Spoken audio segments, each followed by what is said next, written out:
No.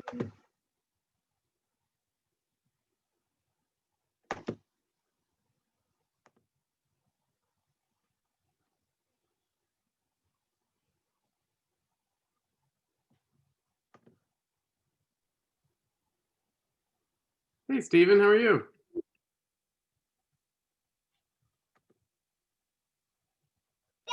Good, how are you? Very good, very good. You have a crew in the background. I have my grandkids. I homeschool Monday, Wednesday, and Friday mornings. Good for you. Yeah. Good for Want to you. say hi to Andrew, guys? Say hi to Andrew. Say hi. Hi. You guys look like you're the same age as my kids. 4 and 2. 4 and 2. So I've got. Well, you have a new. Yeah.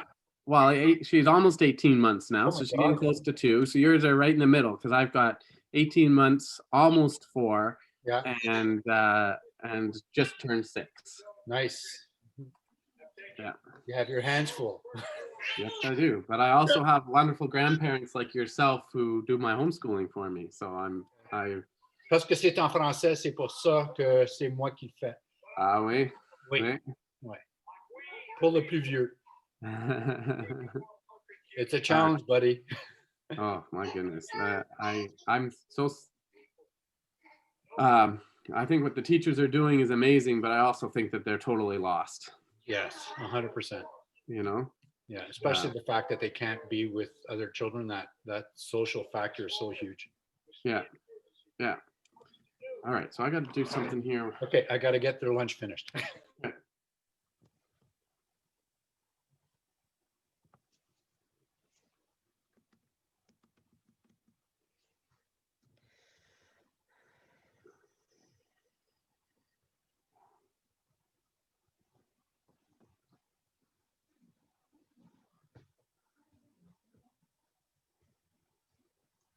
So I popped downstairs for a quick minute to let Doug know that I was going to be in a meeting and to not bug me for a couple hours. And I just popped down as Joe Biden was becoming the president. Oh yes. So it's official. Trump is out. Good. Brady Sandoval never got your email, I guess. What?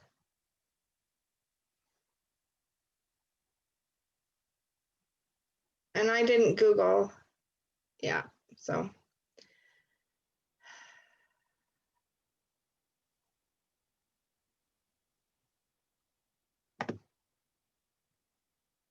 Okay. So that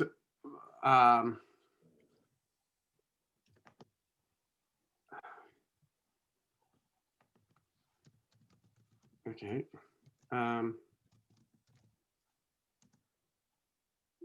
He replied to your email asking for the link. Your email where you'd. Oh no, it's not quite true. No. He replied to the same chain, but like 3 emails earlier. Okay, whatever. Okay, but he's still coming on? Yeah, I just sent it to him again. Received, thanks partner, he wrote. I know I sent it to him. I know, I see it. I see it right here.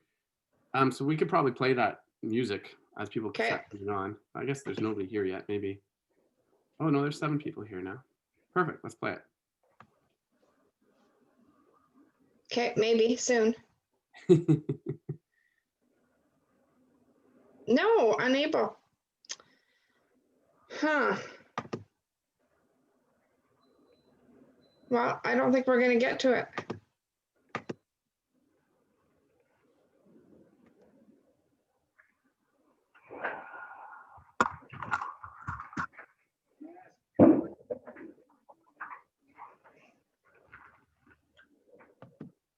No, I can't play it. That's so unfortunate. It was so good. Okay.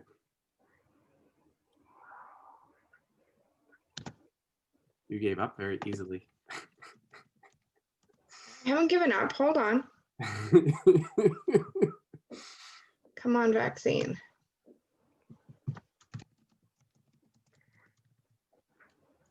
There it is. You should have Lady Gaga sing today.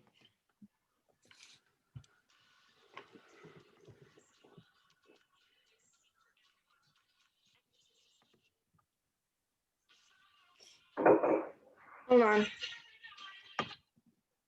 Okay.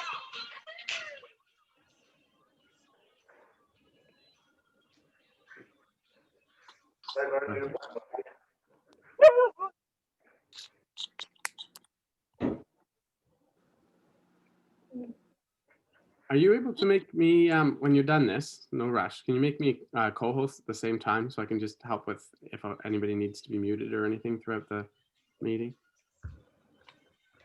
Okay, Nate, 11:59. You got to be on the table. I'll take this there. Get a lunch there. Log in.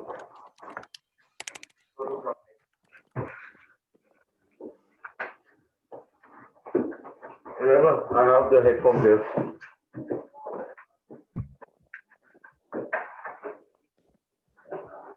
Yeah, I'll mute Vineet if you make me co-host.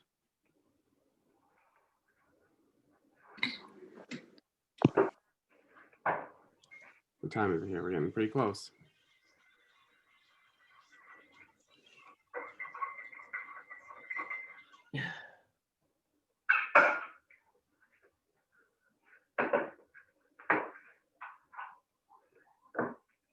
Hey, Brady, you're here. Welcome. Yeah, How are you? I'm well. How are you?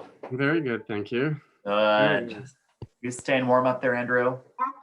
Yeah, not going out much. Yeah, I we're all know. pretty holed up in our houses. Yeah, Yeah. for sure. For sure. Yeah. Well, Mark- if it's any consolation, it's actually raining in Palm Springs, California today. So All right, not that much No. translation. It looks like the weather's nicer at where Wendy is than anybody else. Yeah, that's where I'd like to be. I don't know that I'm going to get there, but that's where I'd like to be. Wendy looks like she's maybe at our Mauna Market Center in Hawaii. So Okay, you ask, I'll be there. yeah, sure. there you go. Perfect. She's at the market center in Hawaii. She might need to resign, like our provincial government cabinet members who went on vacation after telling everybody else to stay home. Yeah, maybe. Oh my gosh. How you doing, Kendra? Okay, do you want me to turn it off? Well, nobody can hear it. Oh, you can't hear it? No, he's just dancing around. The words are at the bottom, but it's not having the intended effect that we were hoping. Great energy. Okay, well, that's no fun. Sorry about that. I That's was okay. bopping away. So Now everybody knows where to go find it. That's it. yeah, you could put the link in the chat. There's a really funny parody of "Come On Eileen" with "Come On Vaccine." If you wanted to go and have a good laugh, and that was supposed to be our intro and our energy to start the meeting. So we're off to a really great start here. But Brady's going to make it all better. So Brady Sandoval's here, and he's from the KW Luxury Division, which is going through a really exciting and neat overhaul. I think the biggest highlight is it used to be like a pay-in or a buy-in to become a luxury member, and now it's an earn-in. So instead of having to pay a monthly or having to pay to be part of it, just by being an excellent luxury agent and working in that market, you can earn your way into the benefits that Brady's about to describe. I'll say one more quick thing. My understanding, Brady, that you can confirm is that if you list a luxury place by it meeting the financial price points that we have set for our market, which is going to be $1 million in Ottawa and 700,000 in our surrounding districts, it automatically kind of goes to the various marketing platforms and stuff that the luxury division provides, right? Yeah, that's absolutely right. So I got a thumbs up from Lisa on that. Let me go through and introduce myself. Thanks for the opportunity, Andrew. My name is Brian. I'm actually in production.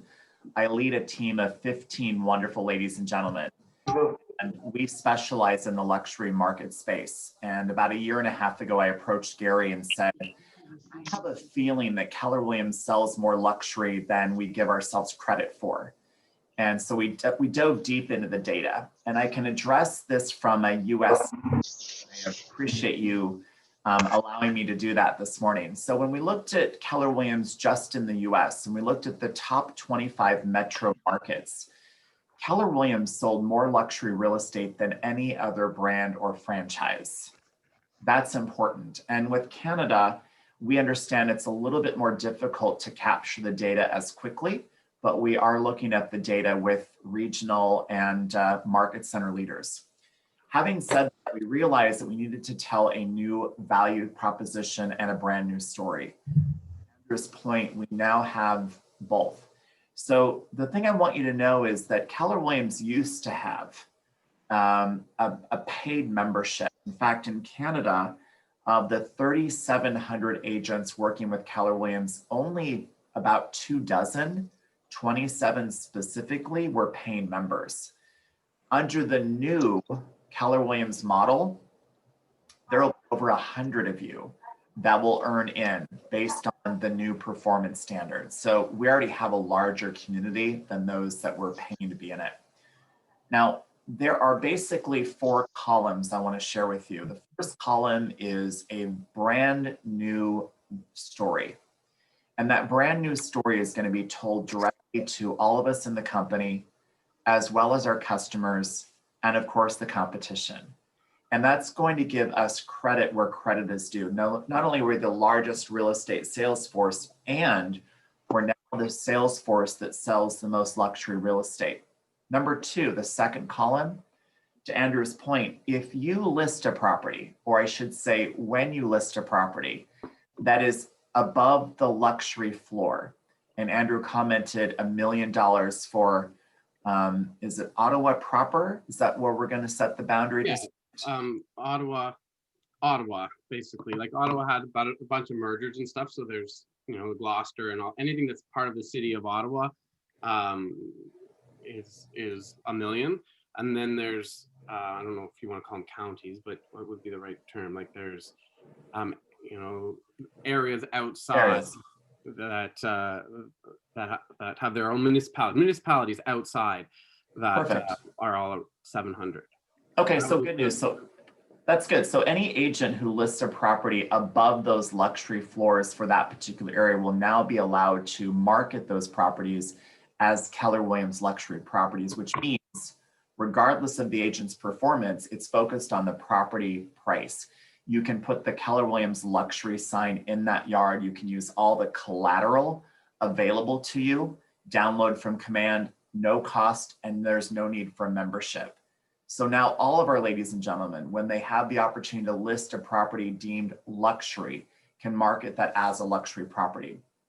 The third column also involves every agent in our ecosystem, and that is we're going to provide you with access to all the property marketing collateral, as well as ongoing training so that you can learn how to sell more luxury real estate. In fact, 3 Fridays a month on KW Connect at 12 Central, 1 o'clock Eastern, we're going to have what we call our luxury learning series, 3 Fridays a month to learn about how you sell luxury, from marketing to selection of talent to services you offer, things you need to do and know in order to sell more luxury. Open to everybody. Our next opportunity for a luxury learning series is this Friday, the 22nd at 12 noon Central, 1 o'clock Eastern, again on KW Connect. Now, our fourth column would be for those agents who have sold luxury, specifically closed 4 or more transactions above that luxury floor in the last 2 years. Again, 4 or more closings above the luxury floor in the last 2 years will earn into Keller Williams Luxury. And when they've earned in, that means they're no longer paying a membership fee. They've just earned into the elite community called Keller Williams Luxury. That's going to give you recognition in command as an agent who has earned in, which is going to help you generate more referral business, as well as find other agents like you who have sold luxury real estate. We're also going to make sure you have access to all the personal branding, the new fresh look of Keller Williams Luxury. That's in Designs Library. You'll even have access to the white glove professional services so someone else can do some customization work for you. We will have exclusive training networking and masterminds. In fact, Gary and I will do a monthly mastermind for just the agents who've earned in. That will start very soon. And then of course, we'll have 2 conferences a year. One will be digital, just for the agents who've earned in, and one will be face-to-face once it's safe to do so. We're also working with MAPS Mastery to have customized coaching by people who sell luxury for people who sell luxury. And then we'll have enhanced consumer platform experiences where we're inviting other luxury brands like the Ritz-Carlton, David Yurman, Nordstrom, Tesla, to help you understand how they structure their customer experience for the luxury customers they serve so that you can take some of those best practices and put them into work. Any questions from our ladies and gentlemen today? It's got a thumbs up. I love it. Yeah, I just did a quick check while I was looking, and the Luxury Fridays that you have are not currently in our training calendar. So that I have to make sure I get all that information from you and from Connect, and or from Connect, and I'll make sure that's added to our training calendar so that all of you who are subscribed to our training calendar can easily see it and have quick access to the link without having to look. Why that training calendar is so important is that we have a national, really an international playbook we've created. It's called our Market Center Luxury Playbook. It's designed to help any agent, any team, any group, any market center, any region understand how to sell more real estate in the luxury space. Each Friday, 3 Fridays a month, we're going to take a look at the standards of excellence, the strategies you need to hit. And we're going to highlight those strategies, and then we're going to share the best practices of agents who are doing this at a high level so that you can put those best practices into your individual business. Again, accessible by everyone, because we want everyone to have the opportunity to sell more luxury real estate. Hi, Brady. This is Henga. Good morning, Henga. Morning. Question for you. I didn't quite understand. Is it 4 that they sold in the past 2 years that listed and sold, or as a buyer's agent as well? Great question, Henga. It can be either a property they listed that closed or a buyer they represented who closed. So either listing sold or buyer controlled sales that have closed over the last 2 years, preferably 4 of those above the luxury floor. That automatically earns them into Keller Williams Luxury. Okay, and is that being, I guess, followed up by Keller Williams, or we have to tell somebody that this is what we did? Great question. So the Market Center leadership will go into Command MC and Except Brady, I'll interrupt and I'll welcome Henga. Henga joined us in November, so she would have to be showing. We would be able to. You could show us, the Market Center leadership, those transactions that you did while you were at Sutton before you joined us, and then she would be able to qualify. Correct? Correct. Welcome to Keller Williams, Henga. That's great. And for those of you in Keller Williams longer, maybe you had properties that were not in the public eye. Maybe they were private portfolio listings or sales you've had. So again, you'd work with your Market Center leadership. We want to make sure that you're recognized for what you have done so that you can be earned into the new Keller Williams luxury community. Perfect. Brady. Yes. Brady. Hi, my name's Reiner. I have a question about earning in with the 4 transactions. Does there need to be a level of maintenance for that, or going into the following years, are you just in? That is a great question. So once you're admitted in based on your performance, you have 2 years to repeat that, meaning 2 years to close 4 or more above that luxury floor baseline. Okay, thank you. My pleasure. Thank you for the great question. Anybody else? I think it's just a wonderful improvement. I love the inclusivity of it. I love that people can strive to accomplish it, and it's something that you can really earn in. I think it's very inspiring, and I appreciate it, Brady. Thanks for being here. Yeah, I'll give you a final 30-second commitment from all of us at Keller Williams. Number 1, we will be the house of excellence for agents who sell luxury real estate. We're going to make sure that you have the best culture and the best performance improvement models and best practices. We're also going to equip you with the products and services that you need for the buyers and sellers that you represent. And finally, all the profit tools and wealth building opportunities that are available to help those of you who choose to sell more luxury real estate. Under that, we've got 15 standards of excellence. Those are things we want you to put into your respective businesses, and we invite you to join us 3 days a month. Andrew, thanks for the opportunity. Keep up your great work, ladies and gentlemen. We'll see you sooner than later. All right, sounds good. Thanks, Brady. Cheers. So there's 2 good questions in the chat, both of which I can address. So the first off, Sandra Lee, thank you. Is it only for residential or is commercial included? The commercial division, I think, is just kind of months, right, behind you and rolling out a very similar thing where it's going to be earn in for the commercial to be part of KW's commercial division. So it's coming. So the luxury residential, I think if you did a commercial deal over the price point that doesn't qualify you for luxury, it would go towards qualifying for commercial. But the model that KW has come up with and is following for luxury, a lot of the same principles are going to be applied towards commercial. That's right. That's right. Thanks, Brady. Yeah. The other question that is, the price point is $1 million for Ottawa, for Ottawa. And then the outskirts, the municipalities surrounding Ottawa are 700,000. Okay, so thanks for that question, Shane. All right. We'll pull back up the slides here, Kendra, please. Okay. And we always just remind everybody about what our vision/mission statement is for integrity. So I'm just going to read that. Andrew, sorry, Yeah. I have a quick question. Yes. Just on what you were just talking about on the luxury side. What if you have an agent that's selling 2 in Ottawa proper at $1 million or above and 2 on the outskirts at 700 or above? How does that work? They'll all qualify. So Okay. that would be, you'd be in. Thank you. Okay. Okay. Okay, I'm trying to share. Give me a sec. There we go. Okay, I'm back. Okay. Did I skip over? I did skip over the vision, so we'll have to go backwards a slide, I think. Okay. Yeah. So our vision statement is to grow our company to be the #1 real estate company in Canada in agent count and market share, built with quality individuals who place paramount importance on the value of integrity, education, kindness, culture, and opportunity. By achieving this vision together, we will create a positive impact on our industry, community, associates, and families for generations to come. So that is our guiding principle. That's what we are striving to achieve.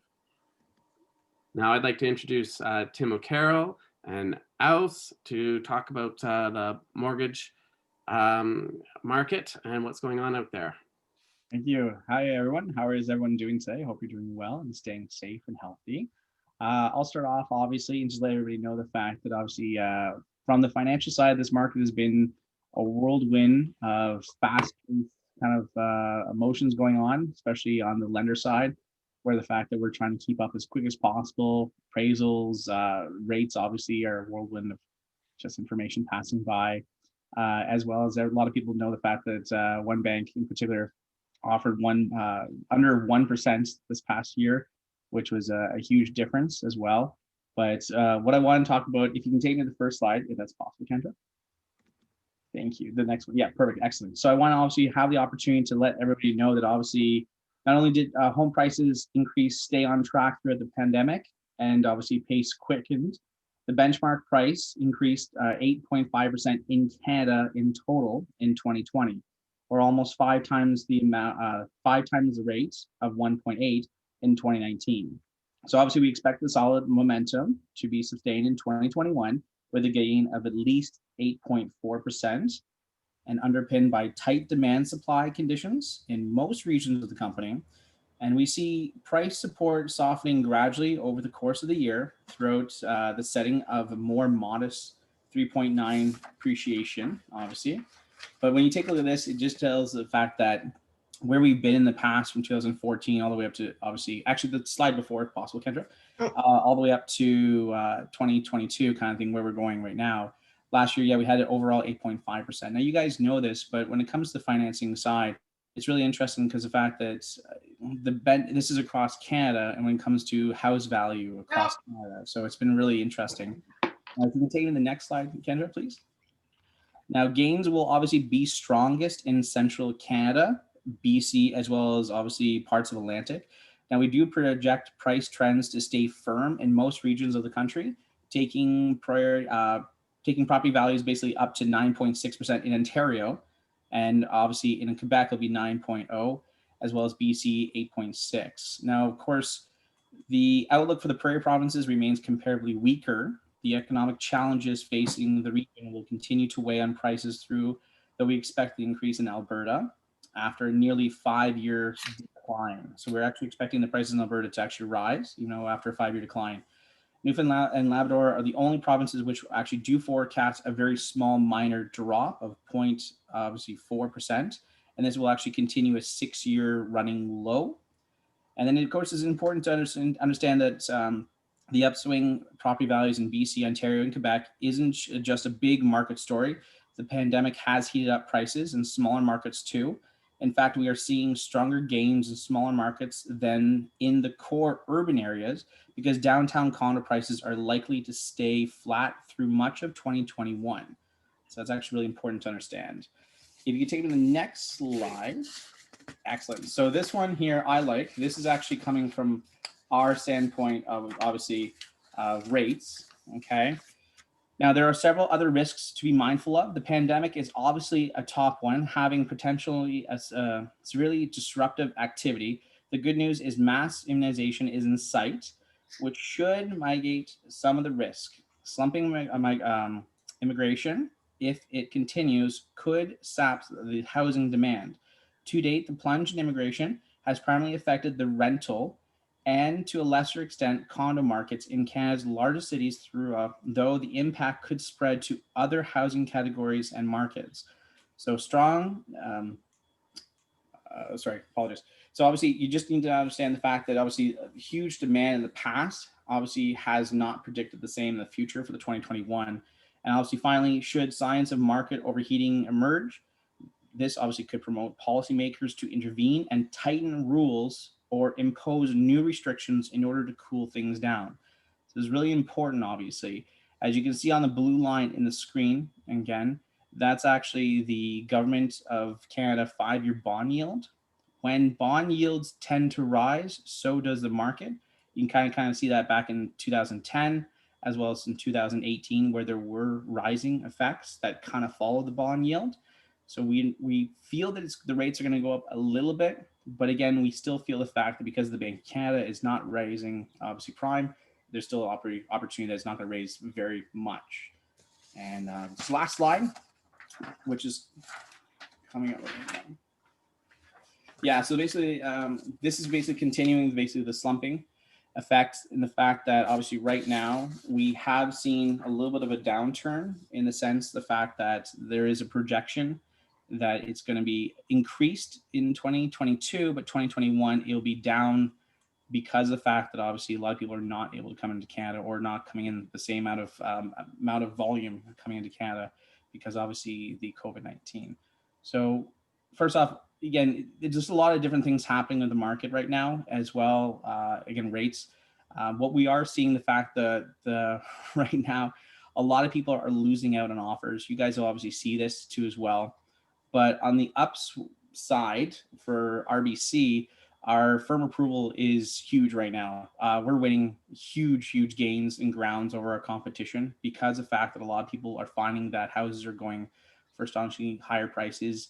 And not only that, the fact that once you get the actual firm approval, after the agreement purchase sale has been submitted and approved, obviously, by credit, that these guys are able to move into the house and guarantee. I mean, we had back when the pandemic first hit, I was talking with one of my clients. I actually had a client of mine who he was a personal bodybuilder for Good Life Fitness. She was actually a personal massage therapist in her home, and both of them were not working at all, as unfortunately, very unfortunately, but they still moved into their new build home, which was a huge thing that no other lender could even offer because both of them weren't making any money, and their closing day was actually beginning of May. So it's a huge thing to understand the fact that yes, people think that all lenders are the same. A bank is a bank is a bank, but it's not. It's like saying every car is the same, and it's not. Yeah, they have 4 tires, they have a steering wheel, they have a radio and windshield wipers, but we're not the same, not even close.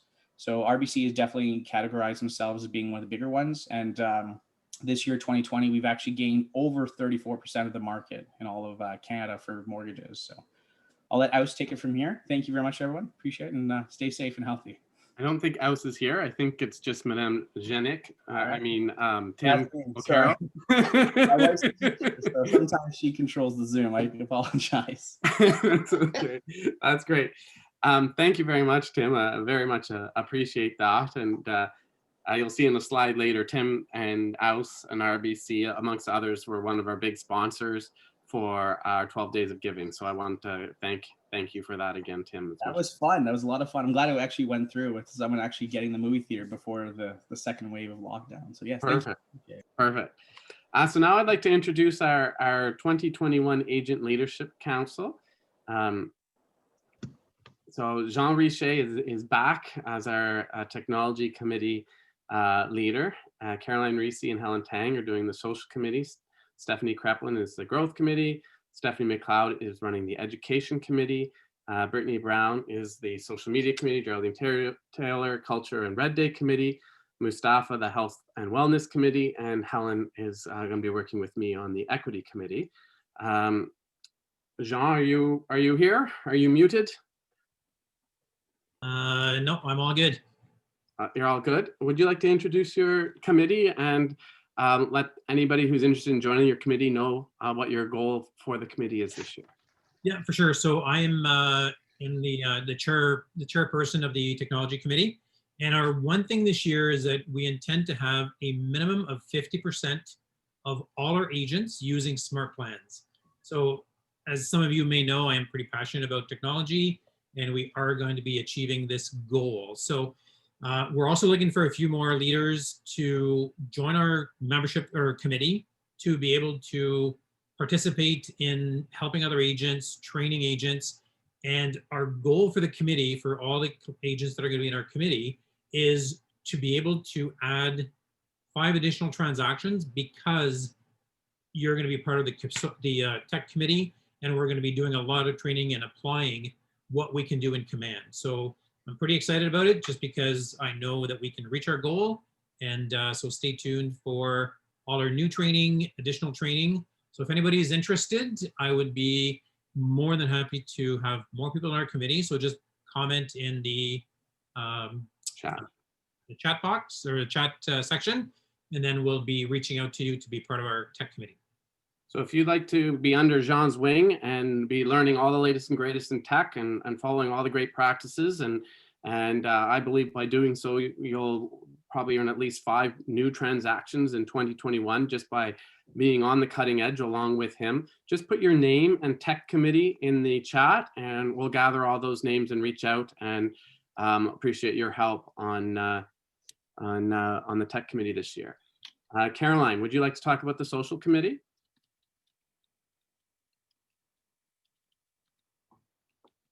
Okay, I'm going to jump to Geraldine. Geraldine, would you like to talk about the culture committee? I mean, the Red Day committee and culture. And culture, yes. And culture. So my name is Geraldine Taylor. I am the chairperson of the Culture Red Day Committee. And the one thing that this committee intends to do this year is to make everyone in the Market Center aware of the newly founded and funded endowment fund, the KWI Realty Endowment Fund, which is held by the Ottawa Community Foundation. And it now sits around $8,000. And I would like to grow that fund with your help to about $25,000 this year. And then I'm looking for people to help me with that. And I'm also looking for people to participate in Red Day. We have to start planning for our May 12th participation in the KW International. Like everyone does this, does something on Red Day to support and give back to our community. And I'm looking for people to help with that. So if you'd like to be part of something bigger and bringing some good into the world and giving back, please put your name in the chat and just say Culture Committee or Red Day Committee, or even just put Geraldine's name. I'm in Geraldine, what have you. Just add your name to the chat and your interest, and we'll reach out, get you more information, and make sure you can be a part of this. Stephanie Kreplin, are you there? Would you like to talk about the Growth Committee? Actually, I think Stephanie's at a dentist appointment. She told me that. So I'm here now. Oh, Caroline's here. Okay, go ahead, Caroline. Couldn't figure out how to unmute me. Why don't you talk about the social committee? Sure. So I am on the social committee with is it Helena? Helen? Yeah. And we are looking for, geez, you're phoning me already. You guys are amazing. Just turn that off. Oh, and now my watch is going. I can't make everything stop. Sorry. So what we're looking for, can you see me? Yeah. Yeah. What we're looking for is some dynamic people with some great ideas, because I know bowling is probably out of the realms of possibility for the next, little while. But I'd love to come up with some really cool social things that would attract a diversified group, because the poker people like playing poker, and they have there's a poker program I think that we have, and there's a few other things, but I think we could come up with a couple more that would fit different types of people and different groups. So I need some committee members for people who have really cool ideas and want to work together and have a little bit of fun, and see if we can't get people working on different bits and pieces. So you can email me, or you can pop something in the chat, or call me, whatever you like. But yeah, put your thinking caps on, and I know there's a lot of creative people out there, so I can't wait to hear from you. Thank you very much, Caroline. So I'll encourage you guys to put your name and the committee that you want to join in the chat. That way we can help Caroline make sure that nobody gets lost and nobody gets missed in kind of a master list. So please do that.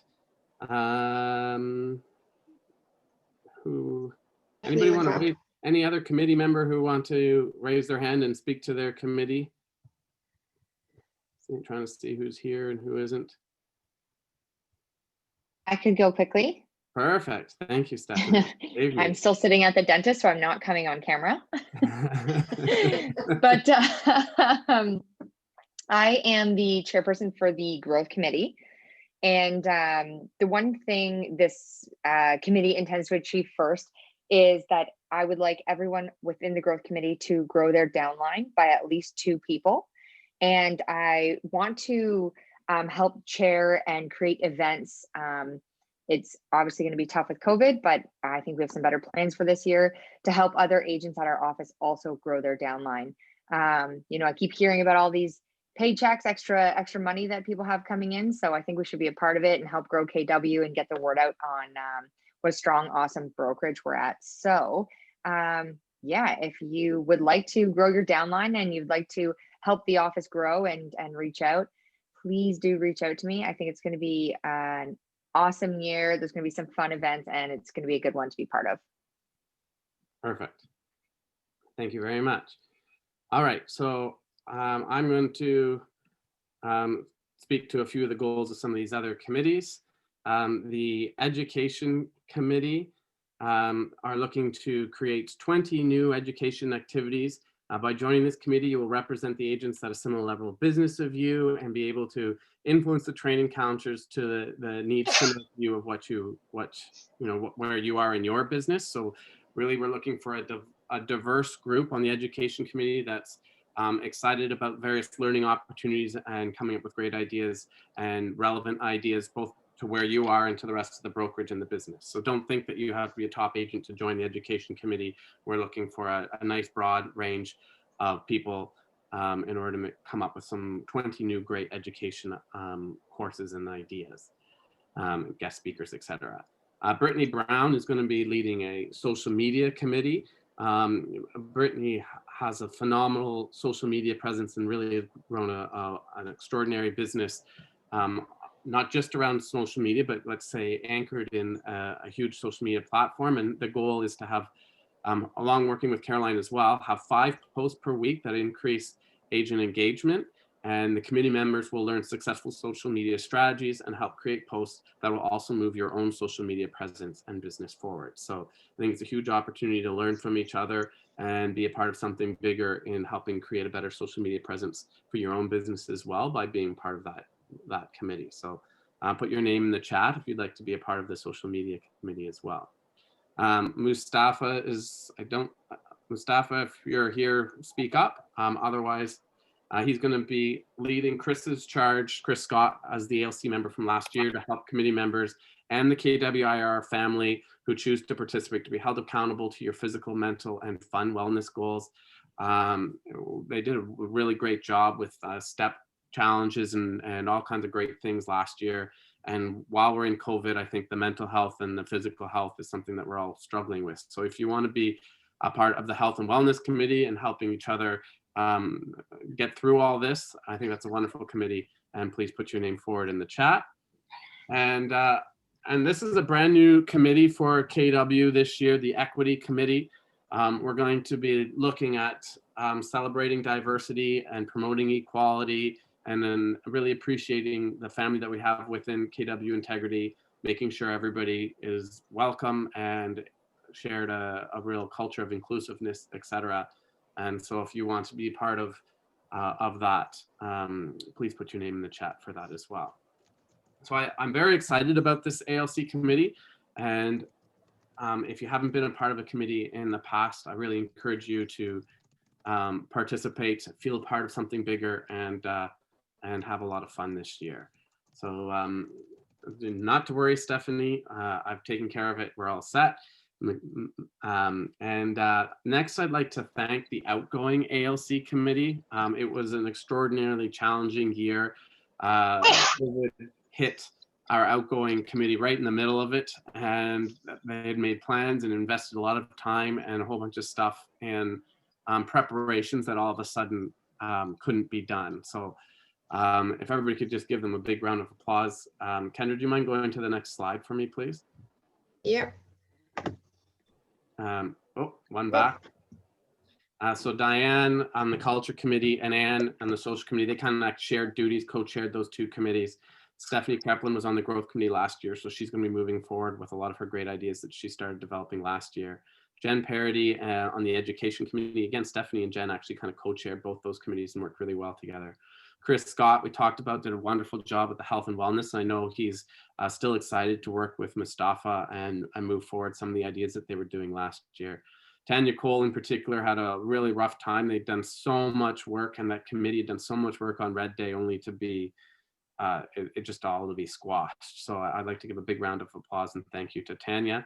Jean, our Forever Technology Committee, does just a phenomenal job and is a true leader in our market center. Thank you, Jean. And Rochelle, while I was on paternity leave, for stepping in and running the ALC and then being our rover and a huge help to the ALC thereafter as well. So a big thank you to all our outgoing 2020 ALC. They're phenomenal leaders, and we're so lucky to have you lead those committees last year. So thank you very much. I think everybody should be up, even if you're muted. We've talked about this a lot, but I just wanted to remind you, we are still opening in Orleans. I think it's going to get moved past March 1st based on COVID and the new restrictions and everything like that, but we don't have formal notice that it is going to be moved past. We are in our final rendition of rendering, so that's what the outside of the building looks like from the side in the parking lot. That's our reception area. There's a few tweaks of, the sign's not in the right spot. There'll be no TV there, but that gives you a good idea of what that looks like. It's stunning.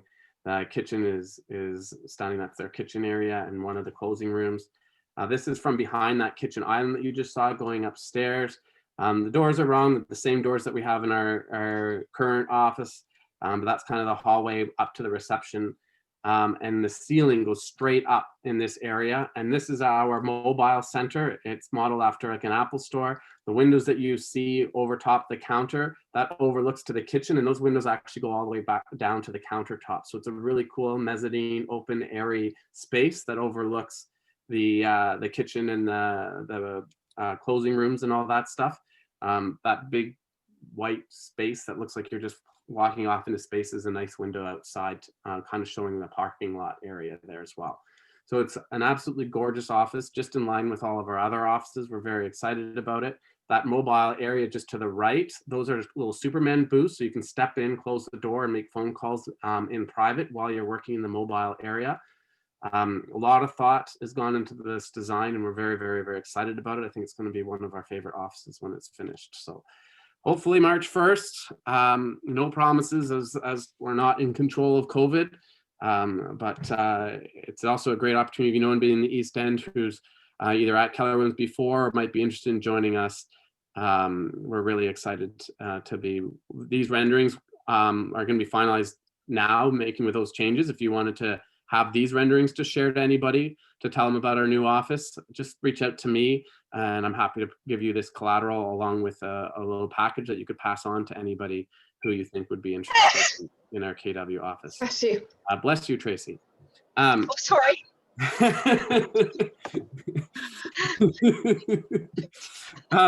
All right, I'd like to bring on Wendy and Anne to talk about our updates in the broker corner. It looks like I'm first. I get the most exciting stuff. Can everybody hear me? Yeah. Good. What's the feedback happening? No? Okay.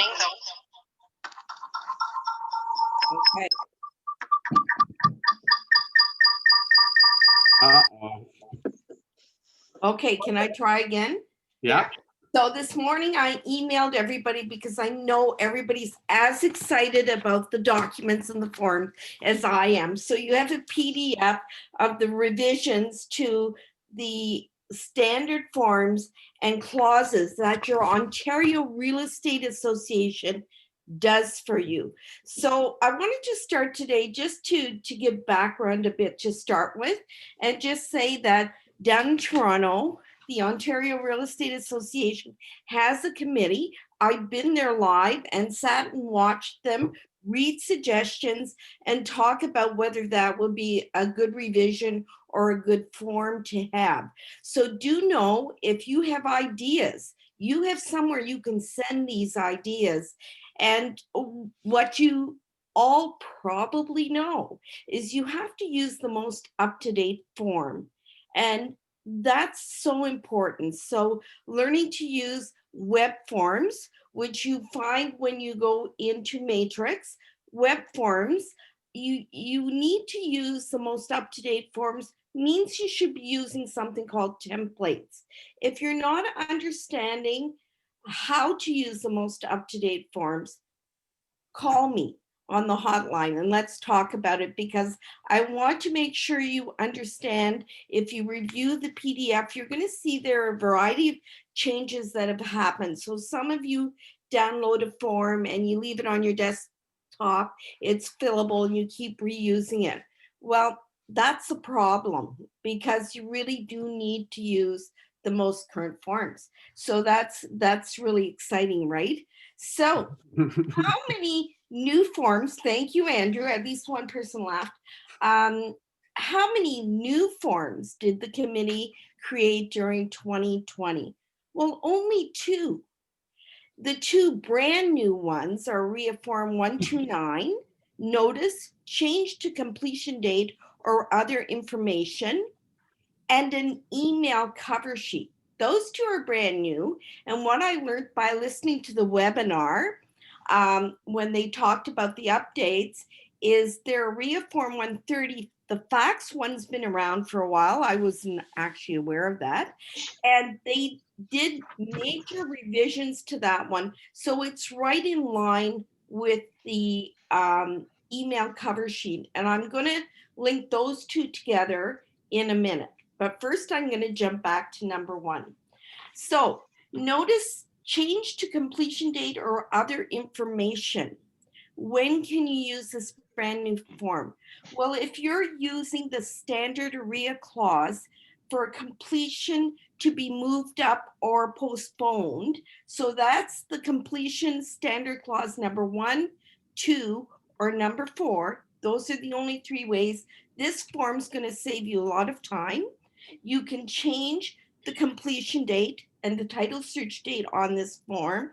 It's really quick. Your client prepares it, sends it off to the other side, and they sign it. This is also good for final walkthroughs or other visits. So what happens is sometimes the buyer has the right to 1 visit, but they want to change that. They want one to be the final walkthrough and another one to bring a contractor through or do some measurements. This again is the right form to use. So I hope you're excited as I am. I can just tell everybody's excited out there. And now let's go to the fax and the email cover sheets. So in this current market, it's really difficult to sometimes get the attention of the listing agent. And so these 2 forms are very, very important because you could actually fax into the brokerage or email that listing agent, and it's further, well, I'm trying to think of the right word. It just means that they really have to pay attention to you. They can't ignore you, especially the fax cover sheet, because when you're faxing to the brokerage, you have got it there. And so these are the forms I'd love for you to just review and check out. They might come in handy in this current market. Anne, yes. John had a really good question. If you're using the fax form, do you have to put your pager number in there? You're hilarious. And no, Jean's hilarious. He gets all the credit. Okay. So I haven't been reading any of the things. I've just got my little sheets here. I'm trying to make this exciting. And I don't know my pager number anymore, Jean. So I'm not sure about that. And I'm glad everybody's having a good laugh on that one. So I know Wendy has the much more interesting topic, but I'm not quite done yet, Wendy. You might, those were the forms. And like I said, I've sent you the whole PDF. You can look through those. I have a feeling everybody's going to open that up right away. Now for the clauses. So basically, the clauses have not been changed during 2020. They did add 5 new clauses during the year that we don't need to pay attention to, because why? Because we have Marvin and Wendy and Christine down in Toronto who created our fabulous Schedule C, which covers all the state of emergency clauses. We have our own clauses. Please use them. And that's it for me, guys. All right, Wendy, you're up. Okay. I was just plugging in. I was just going to plug in my fax machine, actually. So today I wanted to talk to everybody, hello, about how to stay out of RICO and OREB jail. We're going to go ahead to the next slide, please. Yeah, there we go. So I'm currently taking my RICO update course and my license update, and for my renewal rather. And I've copied a couple of things out of the presentation that I was watching, the ethics presentation. So I think there's a little bit of misunderstanding about how to provide written direction to delay offer presentation. It's really important that your client, you and your client, have the conversation about what the pros and cons are to written direction, and if they change the direction. So I'm happy to share these slides with anybody who'd like to have them. Kendra has JPEGs of them for us. Kendra, can you just go ahead, please? Yeah. So why send a notification? So if there's changes to instructions, if your seller has said, no, I don't want to do any offers until the conveyance time period, end of story, what we've seen happen is that sellers see that there's so much activity. To be honest, most sellers don't understand how much activity there's going to be in their home. I think everybody is aware that one of our agents had in 6 days, 82 showings on a property. It's overwhelming, and delaying offers too long, people get a little nervous that maybe they're going to miss a really good offer. Maybe there's a buyer that's come to town and they'll pass on the house because it's delayed. If the instructions get changed, you must have that in writing from your seller, and we all know about Form 244. That's how you would do it. You would also change the instructions on MLS, on anywhere you've got it posted, with the new instructions, the changes that you've wanted to get made. Go ahead, Kendra, please. There we go. So who do you need to notify of changes? And this is, again, something that I think there's a little, just not enough information about in our marketplace. There's so much going on. So anybody who booked a viewing appointment or who has already viewed the property, parties who informed the listing brokerage or the representative that they would be submitting an offer on the property, and parties who submitted an offer on or an offer summary sheet on the property. So you have to let everybody know whether they've been in the house or not. If they have an appointment for tomorrow, for instance, but you change the presentation date to today at, say, 5 o'clock, you have to let that person know who's booked something for tomorrow that it's moving forward. Really, really, really crucial. So, and we're having, as you know, a lot of multiple offers, and you have to find out how your client wants to handle preemptive offers as well. And again, this slide really is a sort of a primer on how to handle this with your clients. You need to make sure that you ask them the questions. I know for my team, Nancy and I, I'm going to make a form that we would go through with our client to make sure they understand if they want to accept a preemptive or look at preemptive offers. We want to make sure that they understand just exactly and that we understand just exactly what their approach is supposed to be and how to do it. So as an example, you say, do you want to consider all offers received before the offer presentation date? They may say yes or no. There's a whole process involved in how to do this. So the slides, will make them available for anybody who wants to look at them, and go from there. I would highly encourage, if you haven't been through this process before, especially the new people, reach out to Sherry, reach out.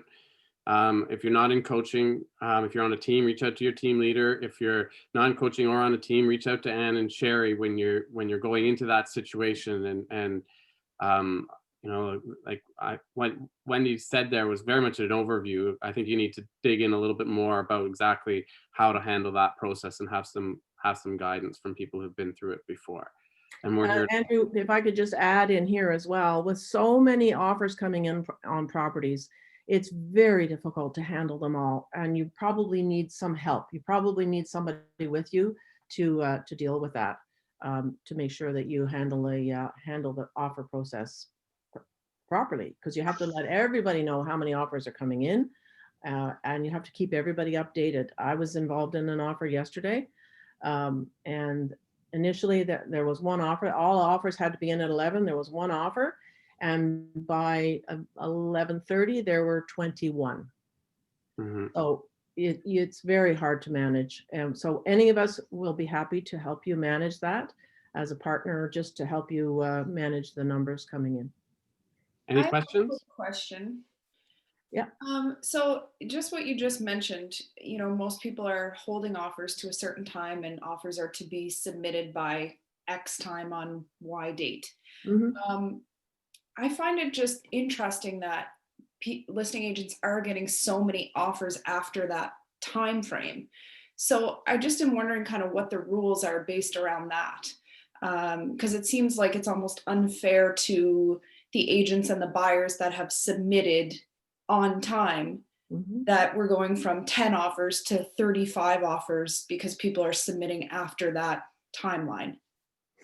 Well, I think what you have to look at is the listing agent, of course, is looking after the seller's Right. needs, right?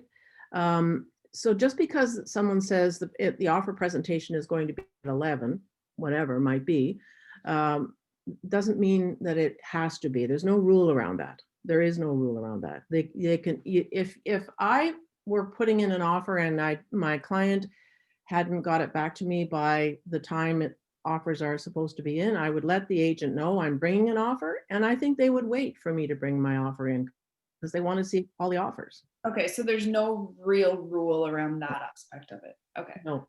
The only thing that you might deal with, like if you were waiting, how many of those other offers are going to expire based on their irrevocable? And when you're then telling people the number of offers, well, you have a bunch that have expired. They probably shouldn't be included in your number, right? You don't know if they'll be still back at the table if you try to sign it back after the fact. So it is complicated based on your irrevocable in that too. That's your downside. That's your only reason to not wait, is based on the irrevocables, right? Well, it's actually, Andrew, it's not always a matter of waiting. Sometimes you're like, I'll give the same example of yesterday.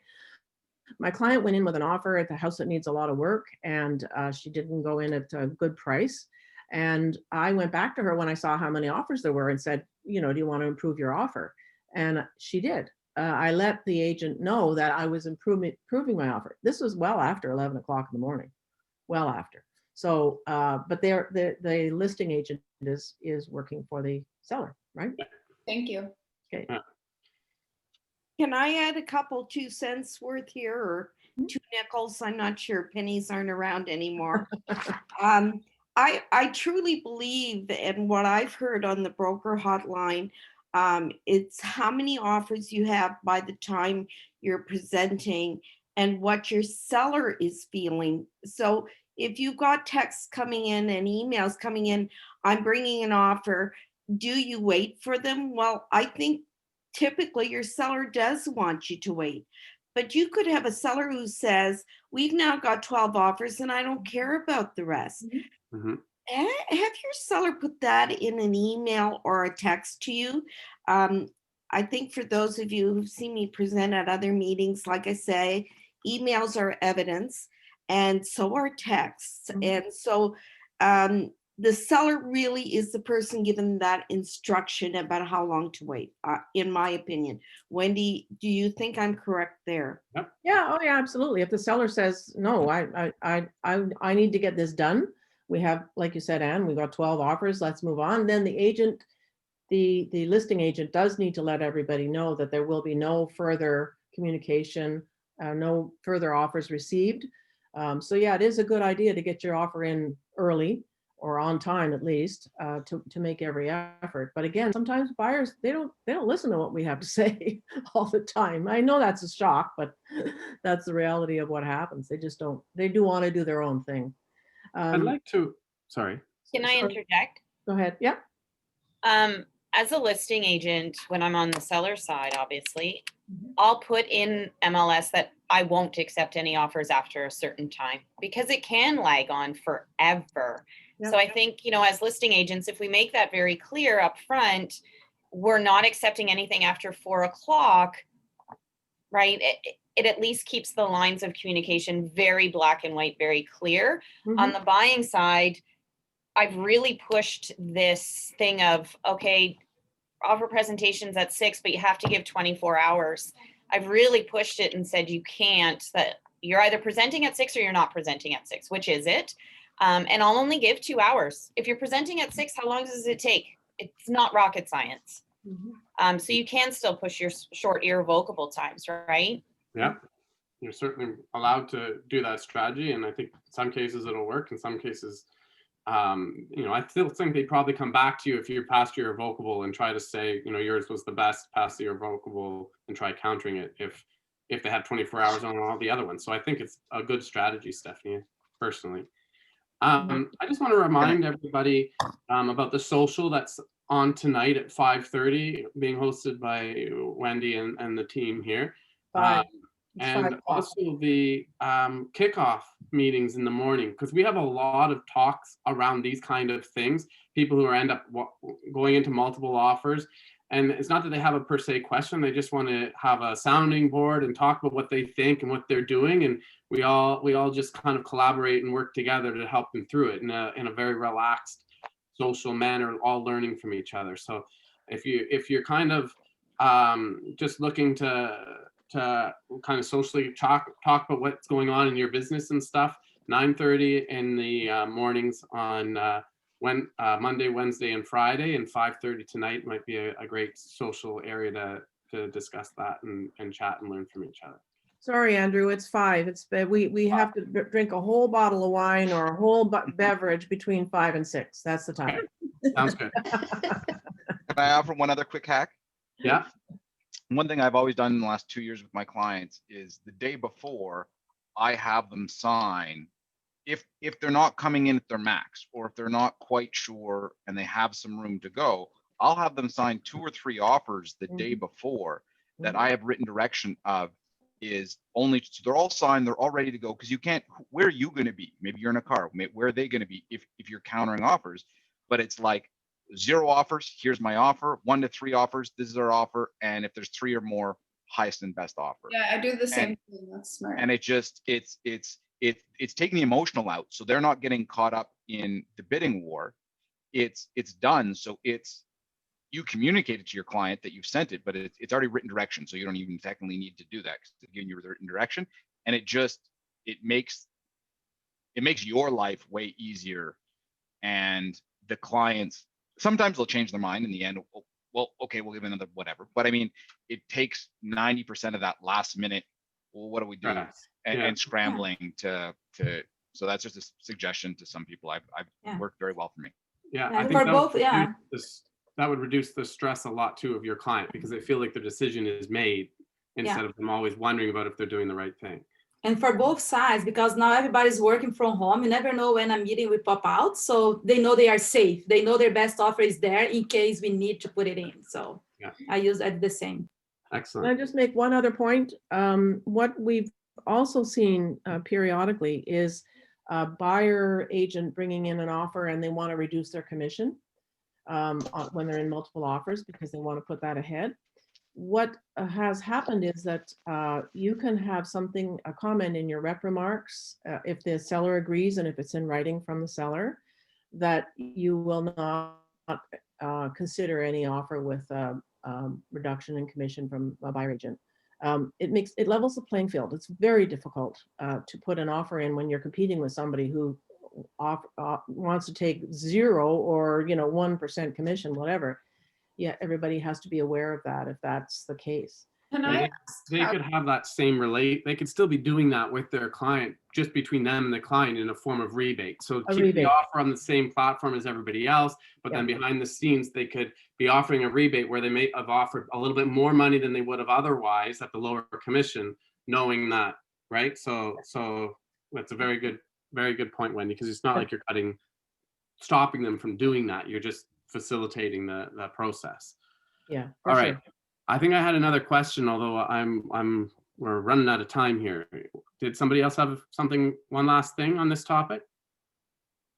Because Alexandra had something. I was just going to ask, how would you approach having that conversation with your seller, having them sign something saying if 244. Pardon?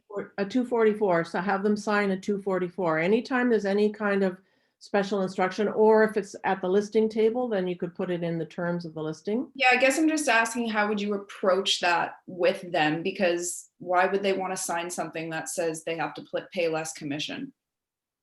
So their commission. I know it doesn't technically change, but if I'm going to a seller and saying, hey, we're not going to accept any offers where the buyer's agent is saying they won't take a commission. Well, you'd have to explain the challenges that it presents, in that you then have to inform every other agent about what's going on, and that you could potentially lose offers because of it, and that it just kind of creates a bad taste in everybody's mouth. And then you'd have to explain that, and you're not really doing any harm to any of those people who want to do that, because they could just create that relationship between themselves and their client where they're doing it as a rebate after the fact. That extra commission they earned, they're just giving it back to the client. as a rebate, so they could still accomplish their same goal without creating all the mistrust, distaste, and complications within the process. You just have to explain it to them as best as you can. I love the word Andrew just used, mistrust, and that's exactly what happens. Basically, I've been in this situation where I have the buyer and another agent has reduced their commission to 0.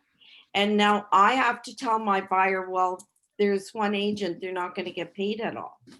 And then my buyer says, oh, well, so I now have to pay your commission, right? I have to go 2.5 above where I am to be equal to the other one. It really creates an atmosphere that isn't good. And typically, I think the seller ends up with less money because you get buyers folding and walking away. That's what I've experienced anyways. Do we not And have a yeah. policy? Do we not have a policy where the buyer will always get paid 2.5%? Right. Yeah. Yeah. And any rebate that goes from the buyer's agent to their client will not impact you or your seller. The buyer's client is the winner, not the seller. So the net result to the seller is always going to be the same. Yeah. And as far as kicking back money, we'd like to know about that so that we could make a phone call to our friends uptown, because that's illegal. Yeah. No, it's not Also, illegal. No. Well, it's depending on how somebody's got to detect and determine what is taxable income. And if you're throwing back money, it's after tax money, it's a gift, I guess, but it's got to be taxed. No, no, Dan, you're incorrect. So I just want to make sure we understand this. Any party to the deal can receive a rebate. And the two parties would be the buyer and the seller.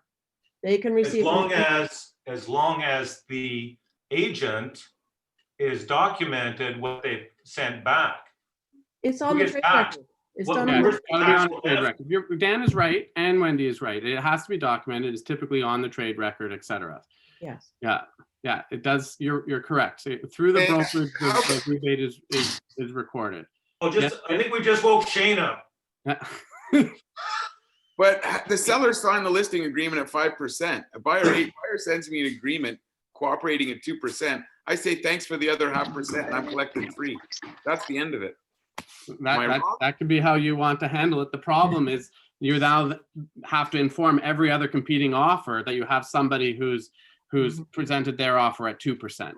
And at 2%, it's still a pain in the butt, but it's not as big a deal as if someone tries to say no commission, because then you have every other agent scrambling with their clients, having to inform them that having to deal with that conversation. It doesn't affect the net seller. My brokerage is paying your brokerage. If you don't want to take any money, that's great. My brokerage is just going to take more money. Has no effect on the seller whatsoever. They signed it. Your seller's still going to know that, and they're going to want that money instead of our brokerage, right? Yeah. They already signed an agreement. You already signed a listing agreement. Here it is. You paying me 5%. I appreciate that. The other agent just doesn't want any money. I don't know why he doesn't want any money. I don't know his thought behind it. He just doesn't want any more money, but thank you. And wait till you see your closing gift. It's going to be spectacular. And that's all right. So if anybody wants to discuss this further, great topic. We can make it a point of the conversation at the social today at 5, or at the kickoff tomorrow at 9:30. Friday at 9:30. Sorry? Friday at 9:30. Friday at 9:30 is the next one. And you know what? Maybe we want to look at a mastermind in a week or so, because this is really valuable, and I don't want to cut it short. But I also, and maybe it's more valuable than the rest of the sales meeting, quite frankly. But Sherry wants to chat about Bet on Red Ottawa, and that's a really cool initiative that she's launched. And Sherry, you want to tell everybody about what's going on there? What do you mean this isn't as exciting as a rebate? Come on. This is how we make money. So there are no rebates. Just to give you a little background, Bet on Red is a program that International is running mainly for the team leaders to really recruit a lot of capping agents to join our market center. I had the idea, our big hurt point right now, or pain point in the marketplace, not just in our market center, in the marketplace, there's no freaking listings. So I thought it would be fun if we got together and worked as teams, and it's kind of a lab situation, just like KW did. We have recruited Reiner, Lisa Johnson, Geraldine, and Colin Rains to help me. And originally we had decided to go for geographic areas where there was a lot of business to be earned. And it's starting to lab already and morph into even more than that, because as we go through our meetings and our discussions, we're finding that we each have a bit of a specialty. Like Reiner has shown, and thank you, Reiner, for standing in for me this morning if I couldn't get my stuff together.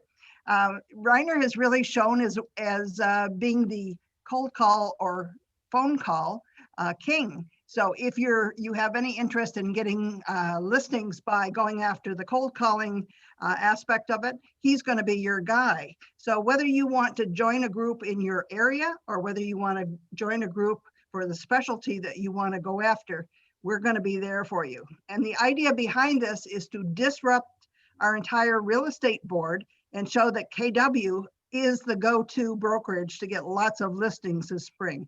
And we know listings to last, and listings are where the money is. So whether you're a brand new or experienced agent, I'd love to have you back on board with us. We had a little bit of a delay with all the holiday stuff, but we're going to kick it off on February 1st. We've got another Saturday morning meeting at 10 o'clock on the 30th, and we're going to talk some more about it. So come hang out. It's very casual, and we're going to have some fun and make some money. Sounds good. Thank you very much, Sherry.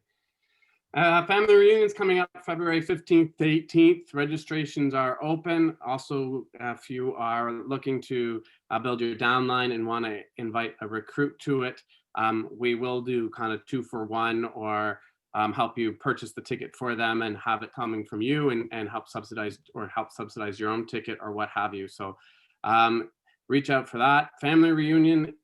If you didn't attend Mega Camp, they did a phenomenal job creating the conference that is awesome to go to in person. They've managed to create a real digital experience that follows the format. There's still the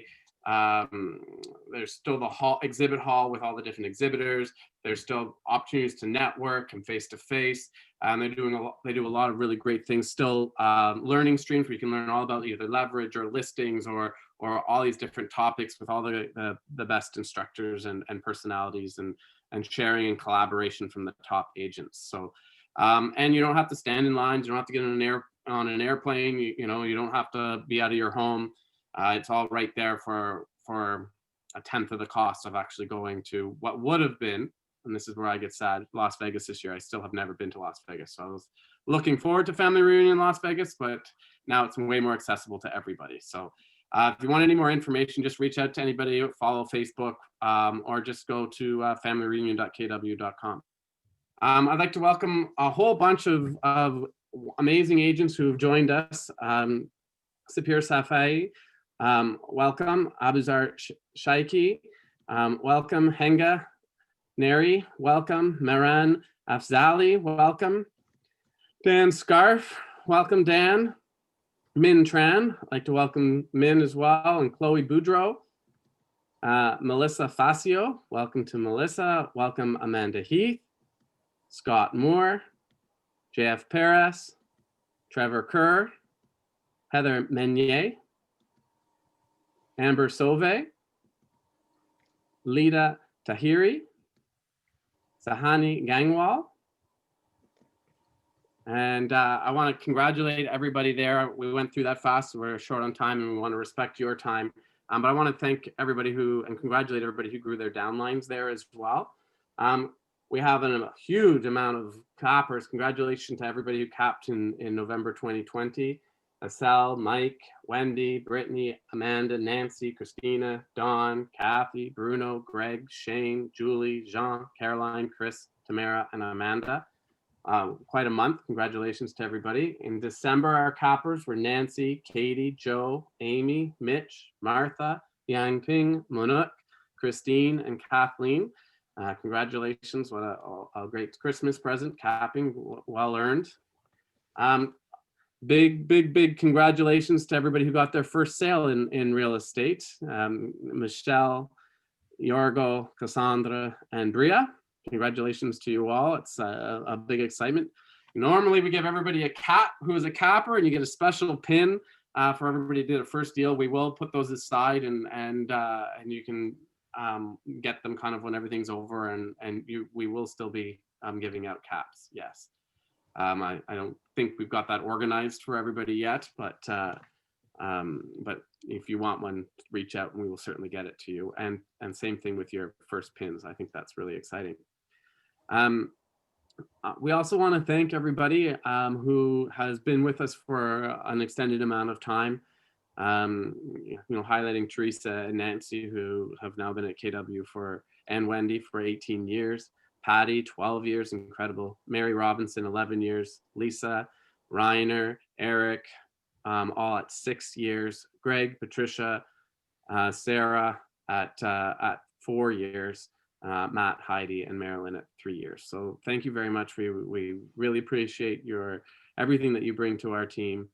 Those were our people who had their anniversary in December. In January, we have Kendall at 17 years.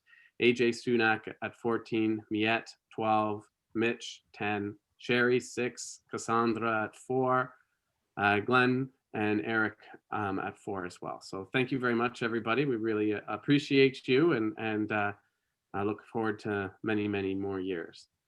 I just want to highlight Greg's incredible accomplishment of a 353.9% year-over-year accomplishment improvement.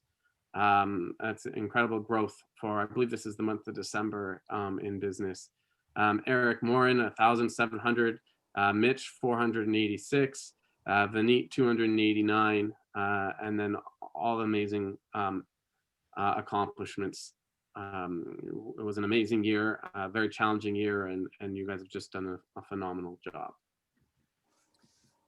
I'd like to open this up for anybody who wanted to acknowledge someone, thank somebody for all the hard work and collaboration and sharing that we all do. Does anybody have a bucket to fill? I'd like to call on all the trainers that are training in the Market Center. We have so much great talent that dedicates their time to training.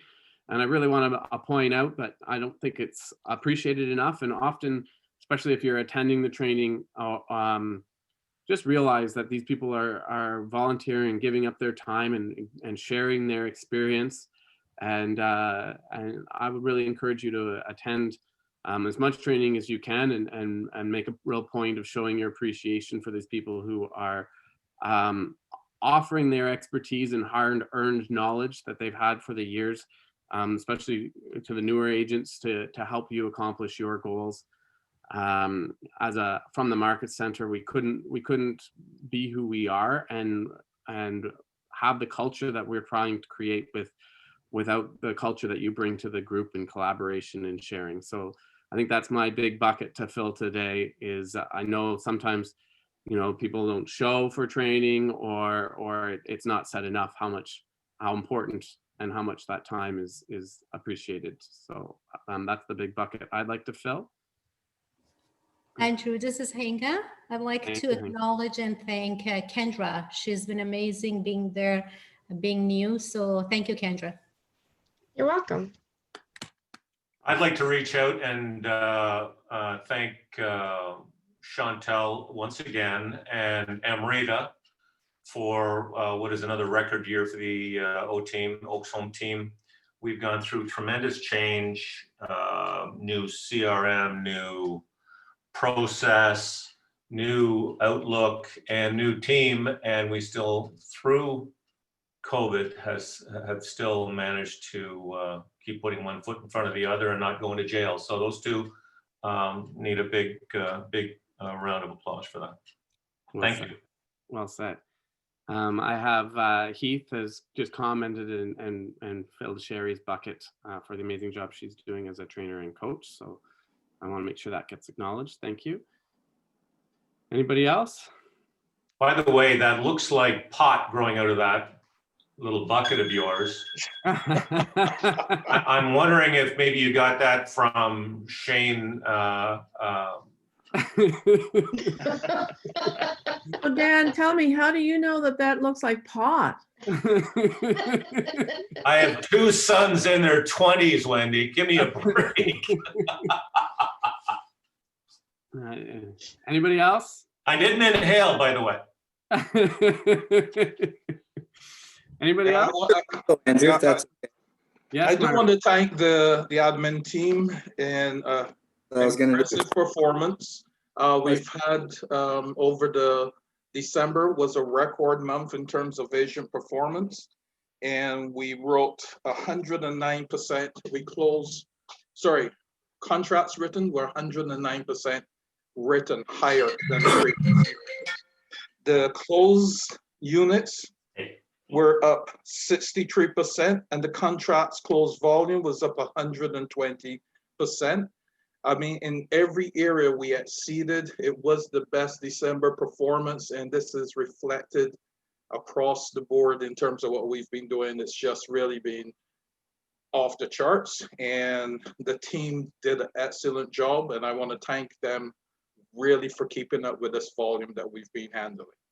Thank you very much. The only other thing I would like to mention to everyone is T4A information and stuff will be sent out as we've traditionally done on January 31st. Dates might be a little bit different because the 31st is a Sunday. But for those of you that are new that may have wondered when we get them out, they're due to be out by the 28th of the month of February. We usually traditionally get them out by January 31st. So that information should be coming. It's going to be a bit more complicated because we've had more than 10% of our agents becoming incorporated, and it's going to be a little different in terms of that process. So there might be a lot of manual work required to adjust some of the numbers to split the two, but that will be, all of that will be scheduled to hit by January 31st. Wonderful. And for those of you, I think I'm only down to 2 people waiting right now, or 2 or 3 people. If you still have not received any communication or confirmation that your prep has been set up, because you've all been set up, and according to my numbers, I'm only waiting on adjusted paperwork from 3 of you. If you figure that you are one of them, please reach out to me after this meeting, send me an email, let me make sure that I'm not missing anyone, because it was a lot. It was, let's just say December, this period has been just impressive in every way. Thank you, David. Thanks. Marvin, did you have something you wanted to add? Yes, please. So along the line, David beat me to the jump. So I think it's because his internet connection is a lot closer than mine is currently, because I'm not even in Canada. However, I was going to say something along the same lines. I wanted to thank everybody from all of our amazing realtors and their administrators, all of our fantastic leadership team and staff. Who would have thought in March that we would be able to, you know, make different moves in order to have what has been the best year we've ever had in the history of the company. And for many people on this call, as Dan said earlier, perhaps their best year as well. I'm really proud of the way we've adopted and adapted to what's going on, and we'll continue to do that. So the new norm, whatever it is, we're always going to endeavor to stay ahead of it. And I'm very proud of the accomplishments. I've never seen David smile so much in my entire life. We talk very often. He did a great job, by the way, you should all know, on our forecasting, our budgets at the year end. We've introduced PRECs. We've been on top of a lot of changes, and it does require a lot of administrative work, and I'm proud of the results. So we have had by far our best year ever. We've expanded and are continuing to expand out of revenue. So you'll notice it has not in any way impeded profit share. It's been excellent. So yeah, I'm just extremely pleased to be part of such a great team. So I just want to fill everyone's bucket. Thank you, Marvin. There's been a lot of I great... have some. Go ahead. Sorry. I just wanted to thank somebody as well. Wendy Bell, who's accepted 5 billion calls from me in the last 2 months. And she always smiled when I called. And she helped the O team get out of little predicaments we were in. But she was always there. Every single time I called, she picked up, and I could see the smile on her face because it was me calling again. And I just want to say thank you, Wendy. Thank you. Thank you, Chantal. I appreciate that. I'm available. You know that. Oh, you're on speed dial, Wendy. You're number one on my phone. Yeah. I would also like to fill a couple buckets. One, also Wendy, thank you so much. Obviously, a lot of questions have come up in the last few months with COVID and protocol, and weird things have been going on. A lot of Toronto agents in our market.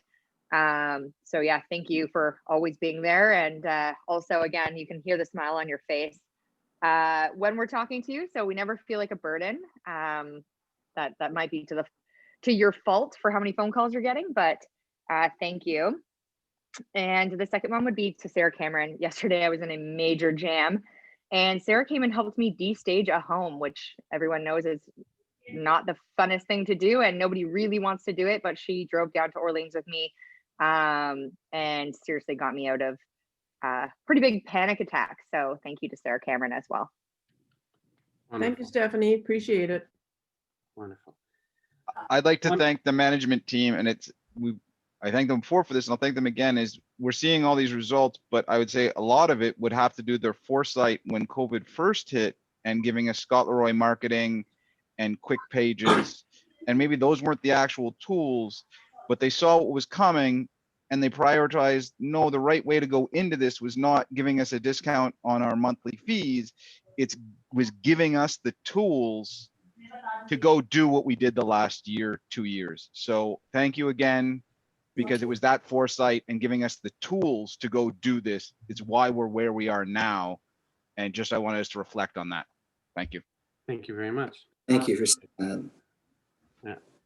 So there's also been a lot of buckets filled in the chat. So I encourage everybody to take the time to look at that. And Kendra, do you want to go to the next slide?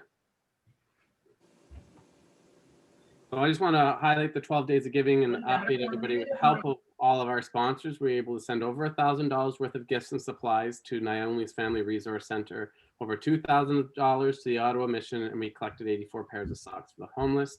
I want to thank all of our sponsors who helped us not only give to the charities, but create fun and prizes and giving back to the agents as well. You can see all the sponsors here. They're also listed on our mykwir.com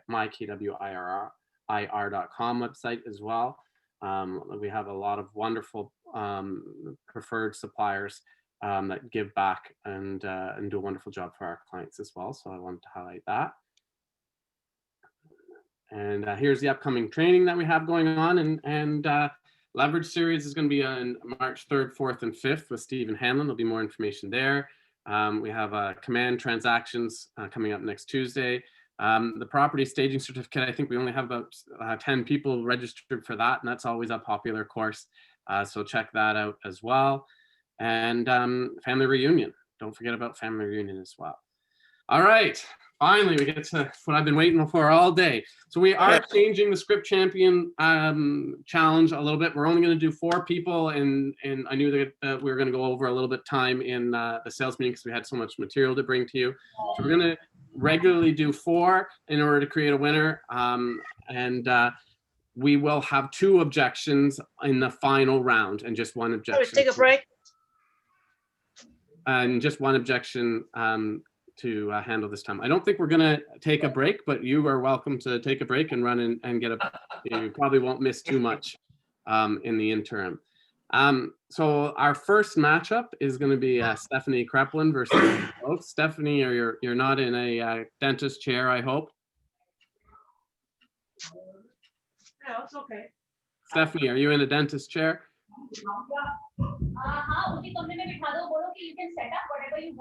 All right, so we're going to go to the second matchup just in case Stephanie's in a dentist chair. Her appointment was supposed to be at 11, so the office meeting. We thought she'd be done by now. But let's bring in Reiner and Sarah Cameron. Reiner and Sarah, are you there? I'm here. Perfect. Oh, look at. Here we go. Okay, so how this works is, Reiner, I forgot to get a coin. Heads. Anybody have a coin in their pocket? Kendra, you got a coin in your pocket? No. Wendy? No. All right, so what am I gonna do here? Pick a number between 1 and 10, high, and then whoever guesses closest gets it. Okay, so I'll put a number. Reiner, you look like you're in Las Vegas. I feel like I'm in Vegas, buddy. So I'm going to put a number on my phone, holding upside down here, and you guys pick a number. Whoever's closest will get to choose whether they want to go first or not. Reiner, do you want to pick a number first? 5. I'll make it difficult. Go right in the middle. All right, sounds good. Sarah? I'll choose 3. 3. So Reiner's first because the number I put in my text. Oh, you can't even see it. Was 7. 7. It's a 7 right there. There we go. Okay. Sure. I'll go first. So you want Sarah to go first, Reiner? How much time does everybody have again, Andrew? 60 seconds. Okay. Yeah, no, I'm fine. I'll go first, Andrew. Thank you. You'll go first. Okay, so I mean, Mr. Seller. Here's the objection that both Sarah and Reiner will be responding to, with Reiner going first. As soon as Reiner begins speaking, Wendy will start the timer. And please hold off any votes in the chat until Kendra has written that the voting is open. Okay, are you ready? I don't want anyone in my house for showings because of COVID. Can I list without it being available to show? Yeah, I'm really glad that you asked that question, especially during this time. It's pertinent to make sure that the people's safety is paramount and of our utmost concern. We have a variety of tools that allow us to do virtual showings, tours through your house, having proper protocols in place, PPE equipment at the door, ensuring everyone that comes declares they're healthy and well. So I think we can properly address that to give you a level of comfort that you're going to be completely satisfied with. How does that sound to you? That sounds good. I look forward to hearing that. Fantastic. Okay. All right. That was well done. Well How do done. you follow that? What he said. Ditto. Ditto. All right. Would you like me to read it again for you, Sarah? Oh, that's fine. Okay. So I would say, in addition to all of the safety protocols that every realtor is using right now, PPE, hand sanitization, the focus really has been marketing property effectively on the internet so that we weed out any needless showings. We will employ video tours, personal walkthroughs where I will show the property virtually. And I will call every buyer personally to ensure that they are fully qualified to purchase your property so that we don't have people walking through your doors that don't need to be. Excellent. Excellent. So now I believe Kendra is just going to put in the chat that the voting is open. So as soon as you see that, please just put the name of the person that you'd like to vote for. There it is. And we'll be closing the voting in 30 seconds. I just want to say I really suck at this. So does everybody recognize the background that I have? Do you know where that is? No, I don't. That is from our Christmas party. Oh, cool. Oh, okay. And our Christmas party's lobby ceiling. There you go. Okay. Well, we missed that. That's for Trying to cheer everybody up a bit with that Christmas spirit. Yeah, absolutely. Absolutely. Okay, so our next, as the voting goes in, we'll say when the voting is over, and we will not be accepting any votes after that. So get your voting in now. And our next, Stephanie Kreplin, are you available here? Uh-oh. Well, just give us a question and I'll just give us a question and we'll do something with it. Doesn't matter what Steph's here or not. You would ask me to do it. I can do it if we're looking for step-ins, but. Yeah, I sure, Matthew. Let's if you don't mind, let's roll with that. So Stephanie will do next month because I know she was interested in doing it, and it's going to be Dan versus Matthew. Matthew should get extra consideration for stepping in. No, I'm kidding. No, I should. All right. What's that? All right. So I'm going to pick a number. 7. Okay. And Matthew? 3. So the number I put in my phone, if you could see that, was a 2. So Matthew, would you like to go first or have Dan go first? I'll go first. You'll go first. Okay. So I'll read the objection when Matthew starts talking. When Matthew starts talking, then Wendy, you're ready to start the timer. Yep. I hear that there's an inventory shortage and people are overpaying for homes. Let's list high to take advantage. We can always come down later.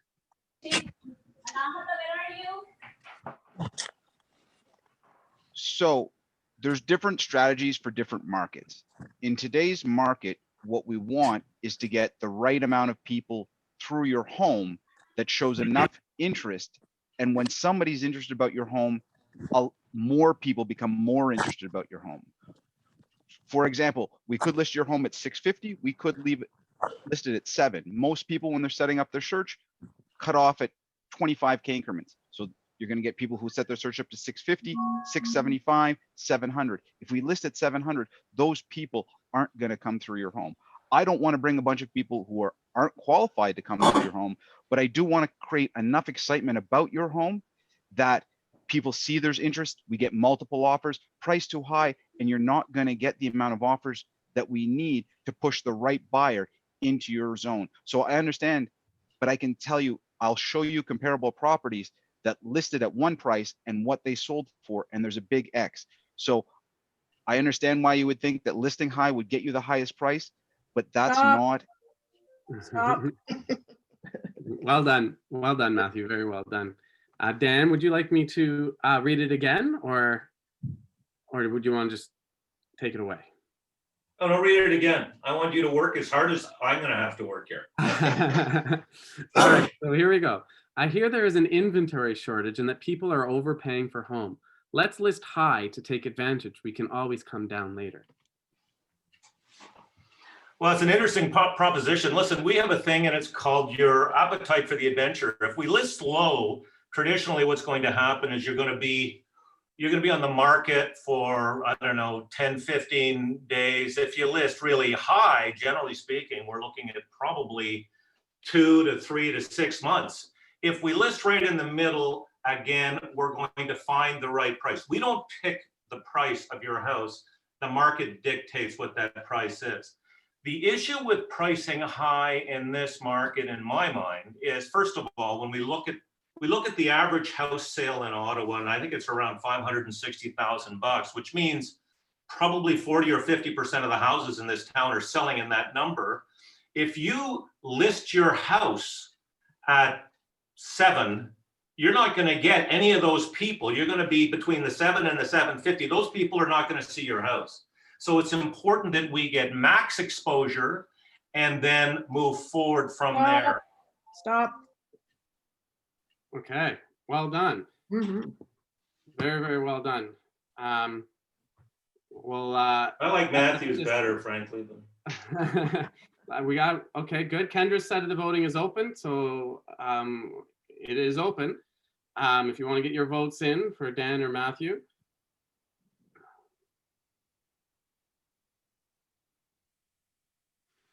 And Kendra, do you want to announce the winner from the first round? In a sec. Okay. Wendy is actually someplace cooler, huh? Really? Okay, closed. Oh, okay, totally spelled closed wrong, but you know what I mean. And it was Sarah who won the first round. Okay. And then we'll just take a few minutes for us to be able to tabulate who won the second here. Wendy, where is Barry? Barry should be standing over you with a palm leaf or something here. Yeah, he's just getting his bathing suit off and he's drying off, you know. Okay. That there's a vision there. Okay. I don't think I can unsee that. Oh man. Yeah, I know how you feel, Dan.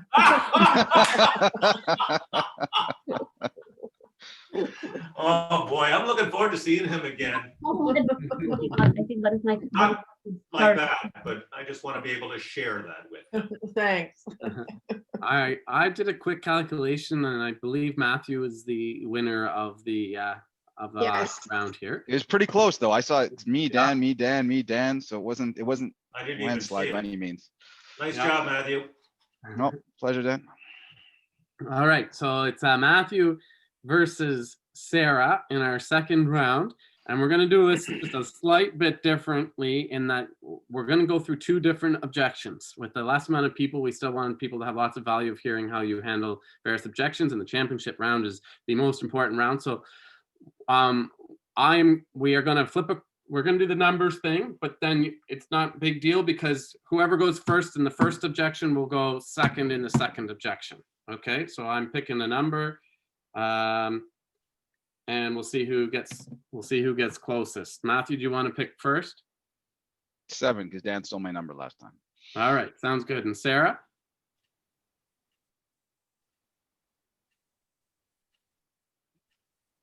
She's so scared she can't even find the unmute button. I'm flustered. 3. 3? Okay, we got to do it again because the number I picked was 5, so you guys tied. All right, so I'm picking another number here. Okay. Sarah, you go first this time. 7. Okay, Matthew?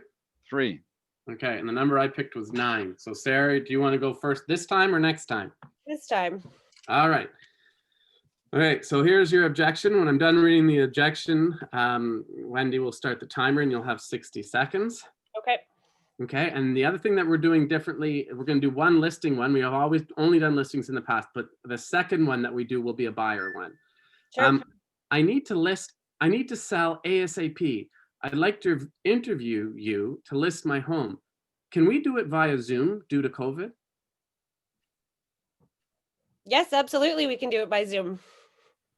That's the safest way. And after that, I would say I would love to walk through your property or have you take me on a walking tour, but I have no problem with a Zoom meeting. Okay, sounds good. Matthew, do you want to handle that one as well? Sure thing. Yep. I need to sell ASAP. I'd like to interview to list my home. Can we do it via Zoom due to COVID? Sure. I'd be happy to go through an interview process with you. After the interview process, I'm really hoping I can get in to see your home because I can best sell your home once I've seen it and we highlight the best features of your home. And I'm not going to know about that or be able to make the best recommendations that's going to make your house as appealing as possible. So if you're not comfortable with that, I'm fine. We can make this work either way. But to get the highest and best use of your property, I would suggest we start within a Zoom interview and we can move to a showing if we decide to get to work together and I can get your house on the market ASAP and we can get it sold for top dollar. How does that sound to you? Sounds great. All right. Very well done. So now we're going to have a second one. Matthew's going to go first for the second objection. Are you ready, Matthew? I'm ready. Okay. Wendy, are you ready for start the timer when Matthew starts speaking? Yep. Okay. My cousin in Toronto recommended I offer on both houses that I like, and then in the event I got both, I should only provide the deposit on the one that I want, and the other deal automatically dies by me not providing the deposit. Well, Andrew, that's a very interesting idea. Unfortunately, it's illegal. What you have to realize is when you submit your offer on both properties, you're legally, if they are both accepted, you're legally binding to buy both of those houses.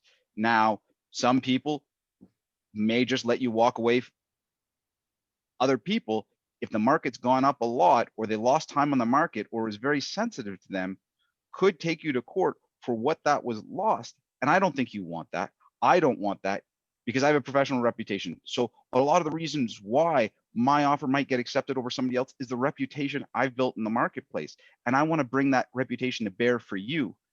So if you're looking for an agent who's willing to put out these, I would call less than professional styles, unfortunately, I'm not the one for you. I'd like to work with you, and I can show you how.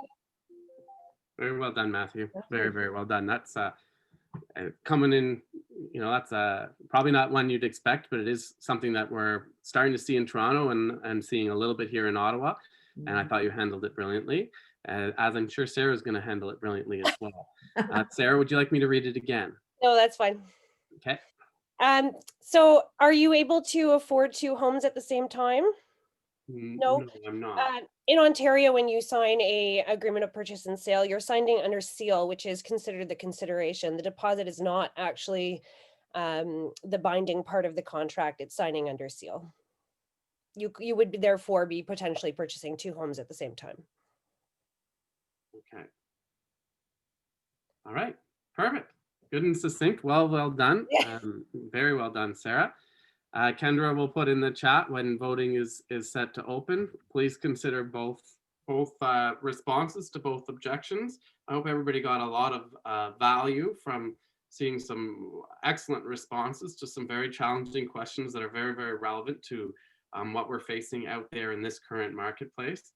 And I'd like to really congratulate and thank our contestants. It's a really hard thing to do, to put yourself out there, and even harder really when you're putting yourself out there to think on your feet that way. I did not send any of these people the objections in advance, just like you don't necessarily know the objection that you're going to be facing at that time and when you're sitting across the table, right? But that being said, thinking on your feet when you're across the table versus thinking on your feet when you're on a Zoom call with 50 people trying to learn from you is two totally different things. So very, very, very well done to everyone. And we can pretty much guarantee Andrew didn't send them to me. I didn't send them to anybody this time. And we really tried to create the objections around what's going on in our marketplace right now, things that you might actually see, so that everybody has an opportunity to learn from that. A little bit of background on this. This script champion thing. It was something started in Mega Camp and was one of my favorite and many people's favorite experiences while Mega Camp. And they have done 8 sessions, and they're going to have a grand finale of the top 8 scripters in all of Keller Williams in a challenge for the #1 script champion at Family Reunion. So that's going to be almost well worth the price of the ticket just to attend that, just to see that, because it's really, really cool. And they did a really, really good job with it. And that's what we're trying to model here. We are going to be having this after the sales meeting for all of our sales meetings. We don't have sales meetings in July and August, and we don't have one in December, which leaves us 9 sales meetings for the year. So we'll have 8 rounds, and then we'll have 1 grand finale at the end of the year to have our year champion as well. If you are finding the contestants a little bit intimidating, we are going to do one for buyer agents that will be on teams, that will be all buyer objections. So we hope that people will want to participate in that. And we're going to have a rookie script off championship as well for people who are 1 or 2 years in the business. So look forward to seeing those. If you'd like to send me or Kendra a note expressing your interest to be in that would make my life a lot easier, and we'd love to have you. So yeah, I hope you guys found that fun and a lot of value there. And again, I'd like to thank the contestants. Kendra, do we have a winner? I originally counted 8, and so did Anne for Sarah. So I'm just trying to go back again. Okay, so if Sarah got 8, how many did Matthew get? 8. That's why I'm recounting. So it might be a tie. I wish. Oh, I can make this bigger. Okay. Andrew, you know what this means. Tiebreaker time. Yeah, we might have to do one more objection. Hold on, It's lucky I prepared a few extra. I say era doesn't count, and that's only 7. Brutal. 3, 4, 5, 6, 7. Oh, I'm in the wrong spot here. Okay. Well, I got 8 for each person, and then we have Patty voting for both. So that would be 9 each. That's what my count is. All right, let's have some fun and let's do this again. Hold on a second. Patty said both were excellent, but then she had Sarah's name there. Oh, okay. Okay, So so then that, Sarah won. so that means Sarah won. Thank Andrew, I got a deke out. Have a great day, everybody. Thanks, Dan. Appreciate everything. Okay. All right, perfect. So Yeah. our grand champion for January is Sarah. I'd like to congratulate Amy again as our grand champion in November. And I'm looking forward, our next sales meeting is on February 24th, and looking forward to doing this again. I appreciate everybody who stayed on, and I hope you got lots of value, and have a great day, everybody. Stay safe. Bye, everyone.